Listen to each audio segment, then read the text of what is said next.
Nisho sorry বললে শাকিব খান যদি চায় কাজ হবে, না চাইলে হবে না, এমন মন্তব্য করতে শোনা গেছে তাণ্ডব নির্মাতা রায়হান রাফিকে।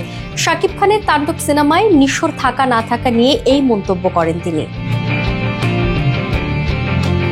2023 সালে অভিনেতা আফরান নিশো সুরঙ্গ ছবির মাধ্যমে বড় পর্দায় আসেন।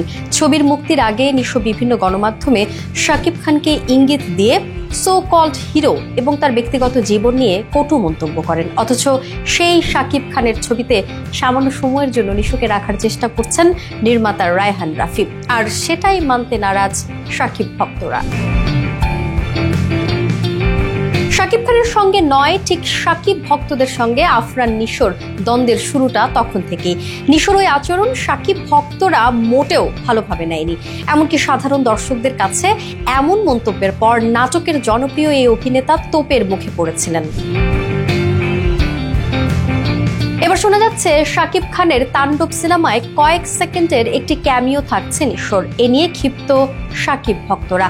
তাদের দাবি, শাকিবের সিনেমায় নিশোর কোনো ক্যামিও থাকবে না। যদি ক্যামিও রাখতে হয় তাহলে শাকিব খানের কাছে নিশোকে প্রকাশ্যে ক্ষমা চাইতে হবে। কয়েকদিন ধরে সোশ্যাল মিডিয়ায় এ নিয়ে শোরগোল চলছে। জানা যায়, নিশোর ক্যামিও থাকার বিষয়টি শাকিব নিজেও ইতিবাচকভাবে নেননি।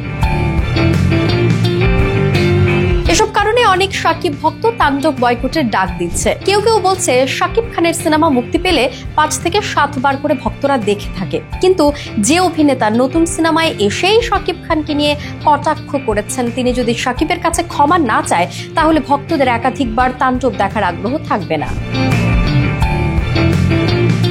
বিষয়টি নিয়ে চুপ ছিলেন রায়হান রাফি। সম্প্রতি অনলাইনে প্রকাশিত কয়েক সেকেন্ডের অডিওতে রাফির মুখে শোনা যায়, নিশো যে অন্যায়টা করছে তাকে সরি বলতে হবে, সেটা শাকিব খানের কাছে হোক কিংবা জনসম্মুখে হোক। এটা নিয়ে শাকিব বা রাফি কারো কোনো দ্বিমত নেই বলেও জানান তিনি। উদাহরণ দিয়ে রাফি বলেন, আজকে আমার সাথে যদি কেউ অন্যায় করে থাকে তাহলে তাকে ফোন দিয়ে হোক আর যেভাবেই হোক সরি বলতে হবে।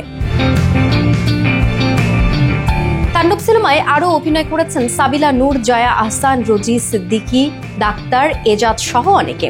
আসন্ন ঈদ উল আজহা উপলক্ষে সাকিবের এই সিনেমাটি দেশের সর্বাধিক সিনেমা হলে মুক্তি পেতে যাচ্ছে।